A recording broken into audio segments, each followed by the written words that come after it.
All right, we're just going to go ahead and get going. Hey, good morning. We're going to get past whatever just happened and do this. All right, how are you guys doing today?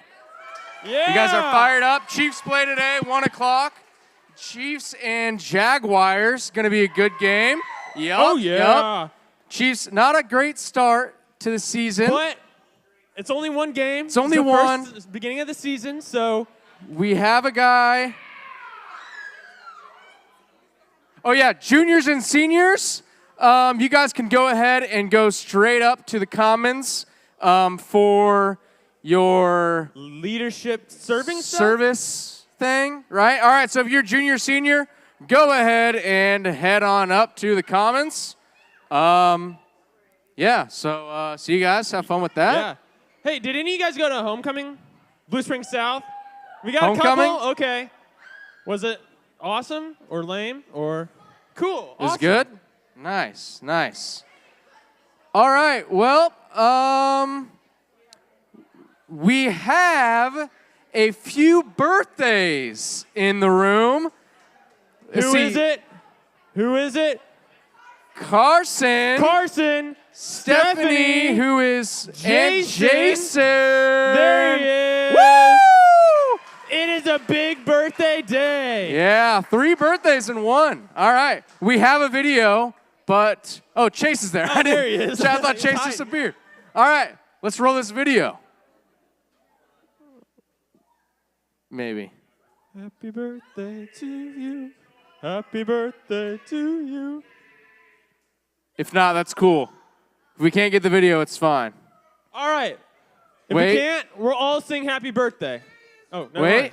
Oh, here he is. Happy birthday, this is the very best day of the year. It's been well worth the wait.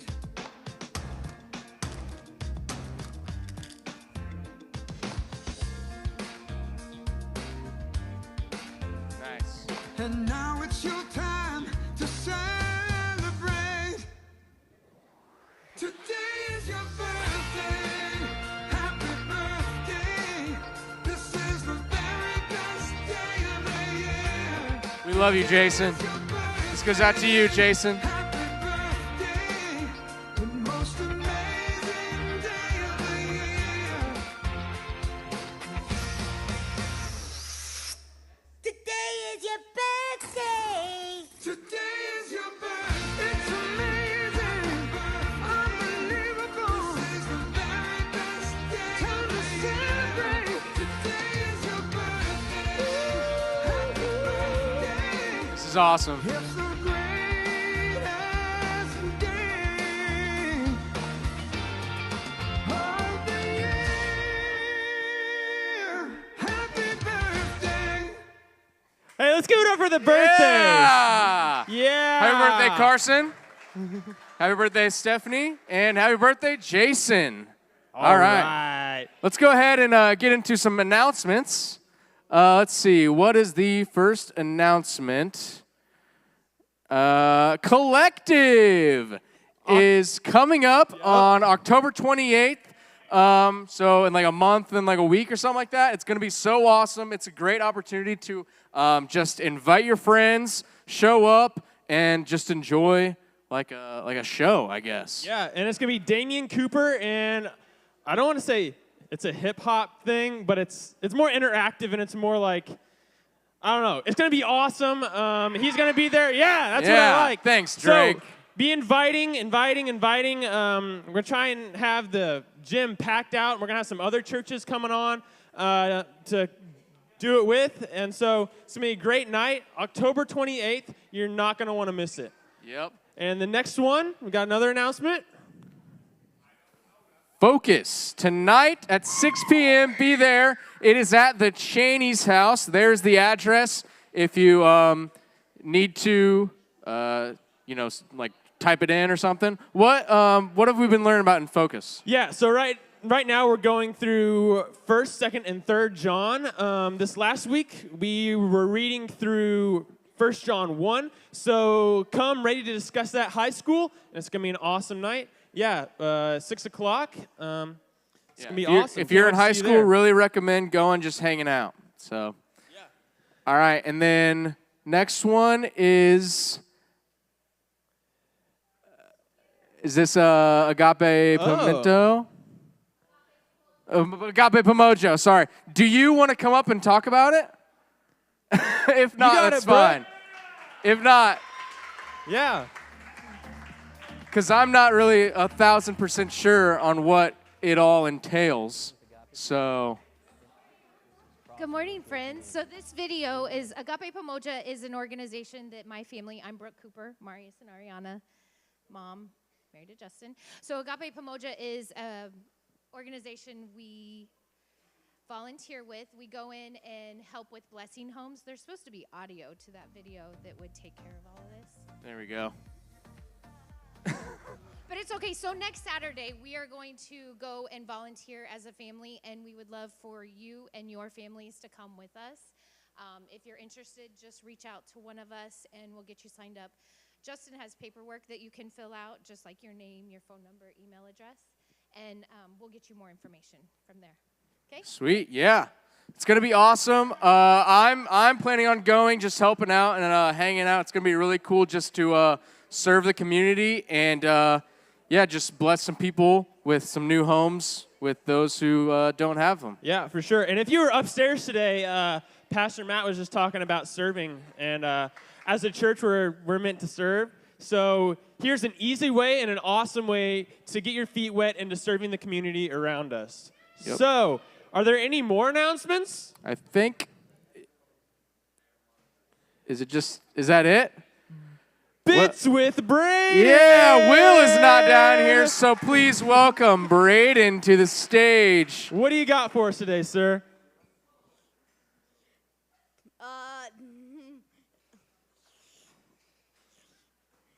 Did you hear the joke about the slime? It was good. Oh, yeah, it was good. Let's Thanks, go. Braden. That is a good Never one. disappoints. Never disappoints. That's awesome. All right, we have a game this morning, so it is teen trivia. So it's pretty self-explanatory. It's questions about teens. So the question's going to come up, and it's going to be A, B, C, and D. So everyone's going to stand up and then hold the number of whatever corresponds. So if it's A, you're going to hold up 1, B 2, C 3, D 4. Got it? sir. All right, everyone stand on up. We're just going to do the numbers, Jay. All right, everyone stand on up. All Let's do right. this. All right, what's the first question, Chase? What team offered Wayne Gretzky a 21-year contract 1 year after he became a professional hockey player at 17? Is it A, Detroit Red Wings, B, Boston Bruins, C, the Mighty Ducks, or D, the Edmonton Oilers? Hold them up. Who are the right. hockey fans? Who are the hockey fans? What is it, Chase? D. Edmonton The Oilers. Edmonton Oilers. If you had 4, you're Oh my still goodness. up. How did That's you know? everybody. How did people not Wait. get that? Is everybody out? No, Oh. 1, 2, 3, 4, 5, Okay. 6. That's crazy. Whoa! Holy You take that back, sir. You can talk to Rob Chaney in the back, big hockey guy back there. All right, and Flip, big Florida Panthers man, huge.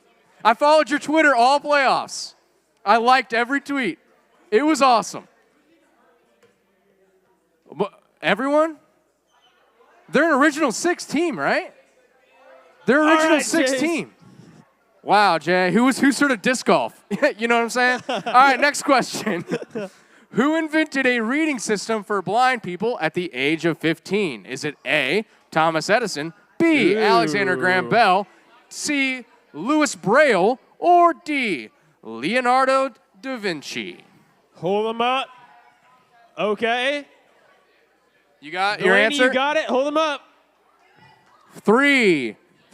Lots of threes and Oh, twos. okay. What is it? 3. Braille. Louis Braille. If you don't know this, the alphabet and the way that blind people read is called Braille. So It's called Braille. So, like, if you Yeah. knew that, it was an easy question. But I did think it was going to be fake, but I didn't It know. could have been a trick question. Yeah, it could have been a trick But it question. wasn't. So, next one. All right. How did Alexander the Great, one of history's greatest military leaders, die 16 years after founding his first colony at 16? Is it A, wounded in battle, B, assassinated by an enemy, C, an accident while traveling, or D, a high fever? Ooh, this is a history one. 2, nothing, 2, 1. One. Do we got an answer from everyone? 2, 1, 2, 2, 2, and 1. All right. What is it, Chase? D. A high fever. Everyone's out. Okay. If you were still in, if you were in this last round, you're still in because everybody got out. Yeah. Jackson, you're back in. Good job, dude. You Yeah. killed it. Sweet. Nice All job. right. Next question. Pele became the youngest athlete to win a championship in this sport at age 17. Is it A, Baseball. something just fell off my mic, Uh-oh. baseball, B, soccer, C, basketball, or D, tennis? I feel like this Two, one's pretty two, easy, two, but I two. also have no clue. 2. All right. Everyone says 2. What is it? B, soccer. Soccer. Everyone got the correct answer, which is awesome. Oh. Right on. Well, what's the next one? What award did Malala Yousafzai, is that how you say it? I don't know. Sure. Win at 17 for her efforts fighting for girls' education rights in Pakistan? A, the Pulitzer Prize. B, the Golden Globe. C, the Good Samaritan Award. Or D, the Nobel Peace Prize. What are you thinking? All got some right. threes, got some Fours, fours. threes, fours, fours. Okay, 2, all 3, 4, 4, 4. Okay. What is 4. it? It is 4. The Nobel Peace Prize. Did you have 3 or 4? How many do we have left, Chase? Uh-oh. We got 4 left? Okay. All right. Next question. How much did British-Australian computer programmer Nick D'Elizio sell an app to Yahoo for when he was 17? Was it A, 300,000, B, 3 million, C, 30 million, or D, $300 million at Whoa. 17 years old, That which is a is lot. wild.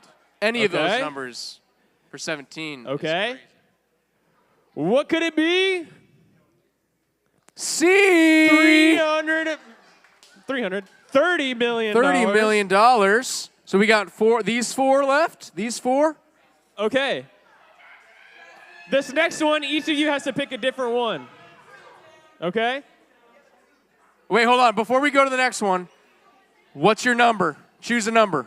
Oh, good idea. 2. Hold up 2. What's your number? 3. What number? 1, 4. Jackson, you are 4. All right. Next question. How many Olympic gold medals does Nadia Comaneci win Comaneci. in the year? What is it? Nadia Comaneci. All right. Win the year she became the first and youngest to gain a perfect 10 in gymnastics at age 14. Is it A, 1, B, 2, C, 3, or D, 4? You guys have your answers. Drum roll. What is the answer? 3! 7th, 8th grade? 8th grade Eighth girls. grade girls. Let's see the team competitions. 8th grade girls get a whopping 5 points. 5 points. Congrats. What are the any changes in that? Coming up from behind. So 10th grade girls are in the lead still. 10th grade girls are still booking. 7th grade girls or 7th grade guys have 0.5 points. Was that Martine? Hey, shout out. Martine, did you do that or no? Oh, 8th grade. Oh, you're 8th grade. But it's the same. Anyways. All right. We have a video, right? All right, we're going to play this video, and Rob Cheney is going to come up and give it up for Rob.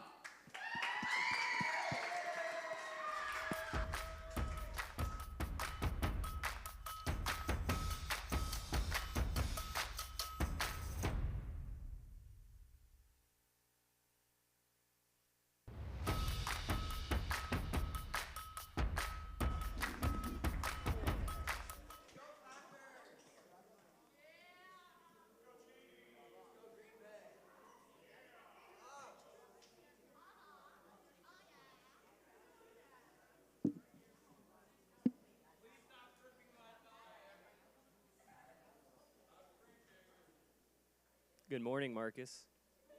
How are you doing? Good. Okay, today we're going to dive right in.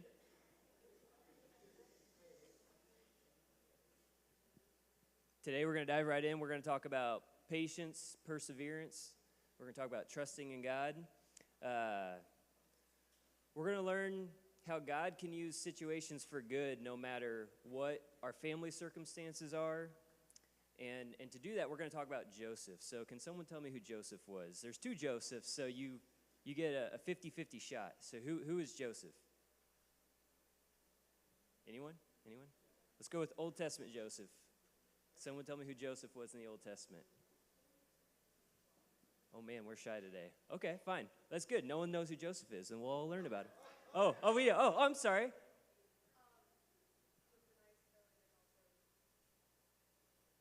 Yeah, so Old Testament Joseph is the one with the coat of many colors, right? The nice coat. Yeah. So that's who we're going to learn about today, Joseph in the Old Testament. Joseph was part of this special family. It was a chosen family.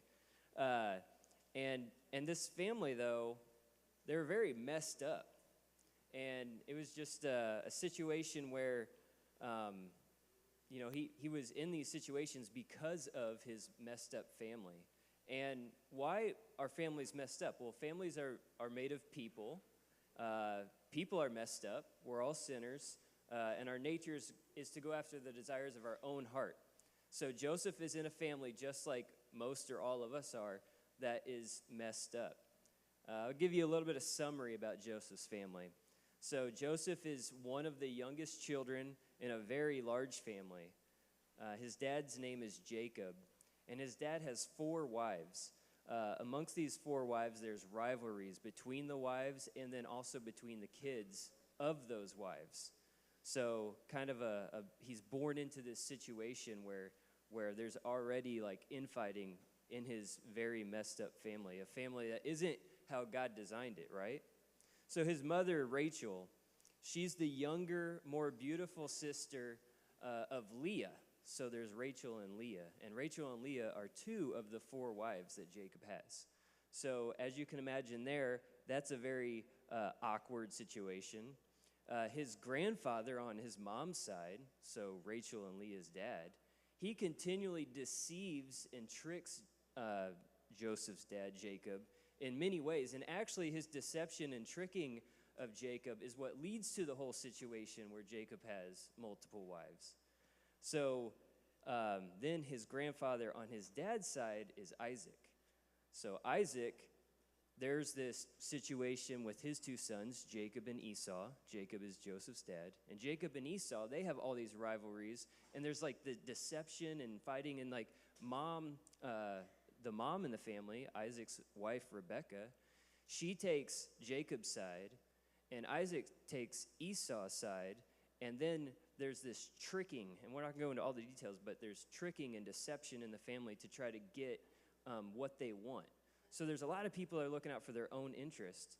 And remember, this is all in Abraham's family. So Joshua's great-grandfather is Abraham. Abraham was old, and his wife Sarah, they were old, and they didn't have any kids. And God made a promise to him that he was going to make a great nation from him, and he was going to have these offspring that numbered the stars. And so they're getting old in life. And his wife, Sarah, she's like, well, God clearly isn't going to do this because we're old. So here, you take a different wife. And so Abraham has a kid with a different woman and names him Ishmael. So this is Joseph's family. Like every generation, you have all of these crazy scenarios where there's infighting amongst siblings and people that are not following after God's plan for what family should look like. And that's, this is the family that God has chosen to work through. So I've explained some major flaws, right, in some important people in the Bible. And it's important for us to know that just because something happens in the Bible, it doesn't mean that God condones it, right? So this is one of the things that people will try to use to like tear down the Bible or say that our religion or God is not a true religion, is they will say that all these bad things happen in the Bible. Do you believe that? And it's like, well, yeah, bad things happen because people chose to do wrong things. It doesn't mean that God condoned all of these things. And we'll go into some more details on that. So we're going to skip to the New Testament, actually, and then we'll come right back to Joseph. So Romans 8:28, it says, "And we know that for those who love God, all things work together for good, for those who are called according to his purpose." This verse is often used for people to say that everything happens for a reason, but that's an incorrect understanding of this verse. And I'm gonna back that up here. James 1:2 says, "Count it all joy, my brothers, when you meet trials of various kinds, for you know that the testing of your faith produces steadfastness." Now, steadfastness means like to persevere, to have patience, to have endurance. So what it's saying here is that we are going to we should, when we are facing difficult trials in our life and things that test our faith, that we should count it as joy. We should be glad that that is happening because God is going to use those situations to make us understand him better and to follow him and do his will in a better way. So it doesn't mean that the idea that everything happens for a reason is sometimes used to say like everything that happens, God is like making that happen. So like the idea would be that these bad things happened. Well, God wanted those bad things to happen. That's not at all what the verse says. In James 1:13 it says, "Let no one say when he is tempted, I am being tempted by God, for God cannot be tempted with evil, and he himself tempts no one." God's not going to tempt somebody to do something bad just so that he can use it. Instead, what God does is he takes these messed up situations that people create because people sin, they do wrong, and he is able to use those situations for good. He doesn't cause those situations to happen, but once they have happened, he can use all situations for good. That is what Romans 8:28 says. So let's go back to Joseph and let's look at how he perseveres and how God uses him for good. We're going to look in Genesis chapter 37, verses 3 and 4. Now Israel, who is another name for Jacob, Joseph's father, now Israel loved Joseph more than any other of his sons, because he was a son of his old age, and he made him a robe of many colors. But when his brothers saw that their father loved him more than all his brothers, they hated him and could not speak peacefully to him. Again, Joseph is at this time the only son of Rachel, who is Jacob's favorite wife, and because of that, all of his brothers, they hate him. And there's other reasons why they hate him. Nothing that Joseph did wrongly. There was things that Joseph did, but they were not wrong things that Joseph did. Sometimes people are going to hate you for doing the wrong thing. People are going to disagree with you when you do the wrong thing. And that's what's happening in Joseph's life here. So jumping up to verse 18 in the same chapter, it says, and I'll back up a little bit. So his brothers are off, they're away from home, and his dad sends them out, kind of like when David was sent out to go see his brothers that are in battle. But these guys aren't in battle. They're just out kind of like doing business, like the family business. And they see Joseph coming from afar. So it says, they saw him from afar, and before he came near to them, they conspired against him to kill him.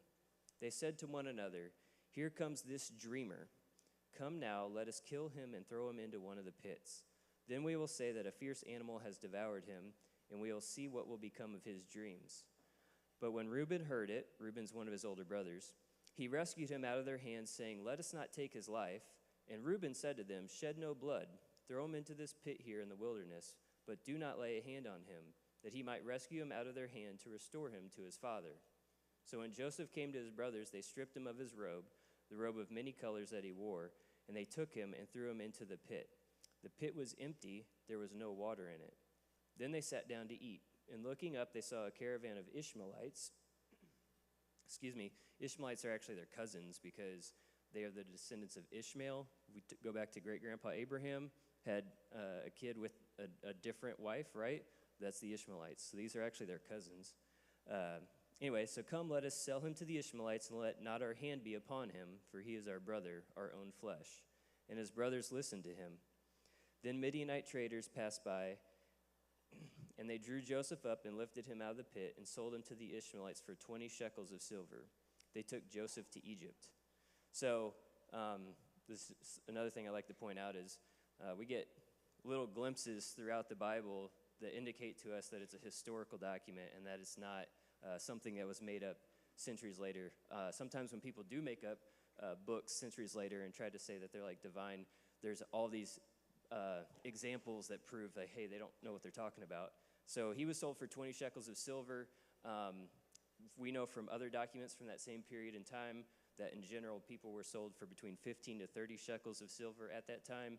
And Hammurabi's Code, which also is from generally the same time, the price was 20 shekels of silver. So it lines up with history is all I'm saying. I'm not saying that that one thing proves the Bible, but it's just one of many, many, many examples that shows the Bible was within the context of true history. Anyway, so Joseph's life from that point, it becomes this roller coaster. He's following God, he's serving God, and he has many really high highs and really low lows, and none of them are his fault. They're all entirely from following God. He's falsely accused of attempted rape. He spends years in prison and is forgotten and betrayed. But God causes these circumstances that lead him to becoming Pharaoh's right-hand man. So we've got one of the most powerful kingdoms in the world, if not the most powerful at the time, is in Egypt. And he becomes Pharaoh's right-hand man. In that situation, God tells Joseph there's going to be 7 years of plenty, and then there's going to be 7 years of famine.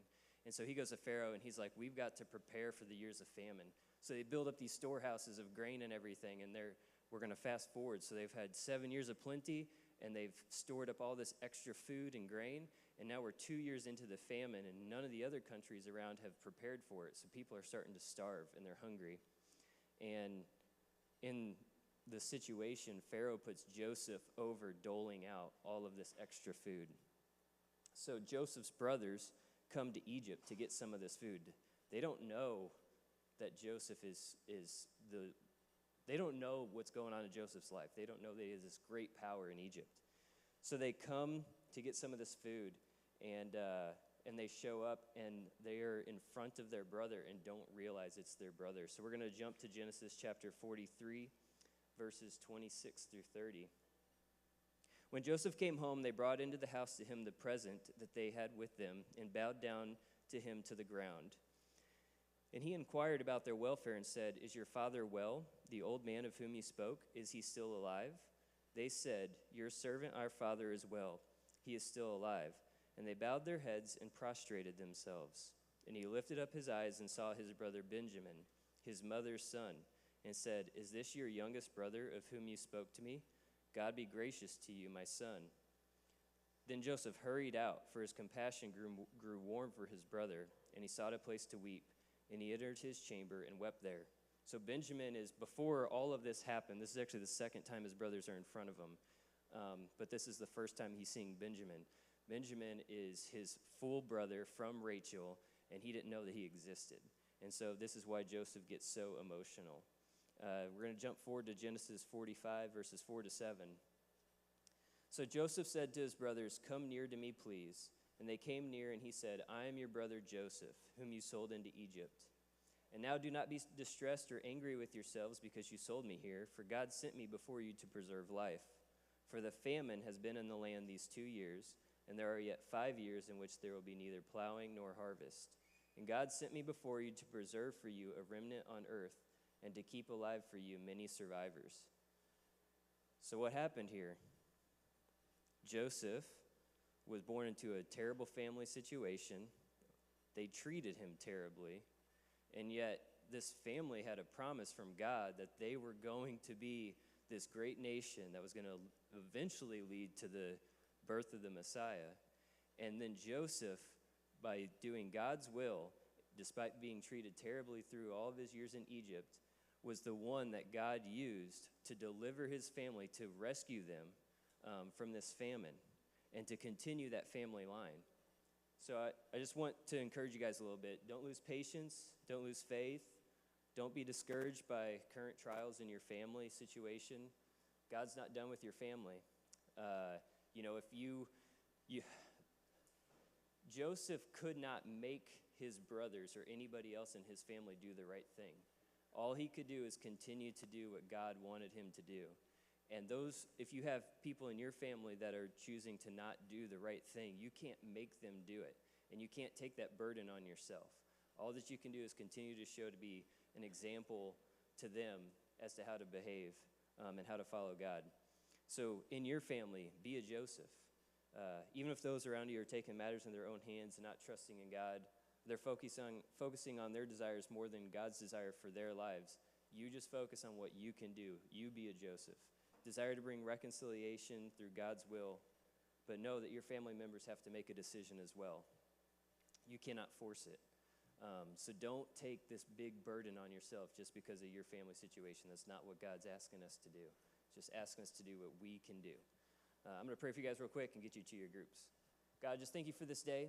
Thank you so much for opportunity to see a good example of somebody who trusted in you, someone who cared about those around them and just didn't act selfishly and just looked continually to you, didn't harbor resentment, didn't think about their own desires, but had their desires towards you. And just be with us in all we do. Amen.